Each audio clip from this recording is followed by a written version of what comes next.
Hello guys, আসসালামু আলাইকুম। সবাই কেমন আছেন? আশা করি সবাই ভালো আছেন।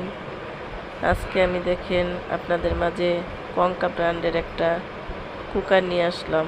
এটাতে আমি সব কিছুই রান্না করতে পারবো।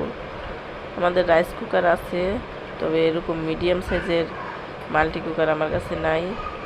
তার জন্য আমার এটা খুবই পছন্দ হয়েছে। এটাতে দুইটা হাঁড়ি আছে, একটা ঢাকনা আছে। সবগুলোতে দুইটা হাঁড়ি থাকে, ঢাকনা থাকে। তো এটাতে মাছ ভাজা আমার সুবিধা হবে, মাছ ভাজতে, সব কিছু ভাজি করতে, সবজি করতে সব কিছুই করা যাবে এই মাল্টি কুকারটাতে। এই মাল্টি কুকারটা আমার খুবই পছন্দ হয়েছে। তো আপনাদের কার কার এই মাল্টি কুকারটা পছন্দ হয়েছে কমেন্ট করবেন, শেয়ার করবেন। আসলে আমাদের শীতের সময় গ্যাস থাকে না, তার জন্য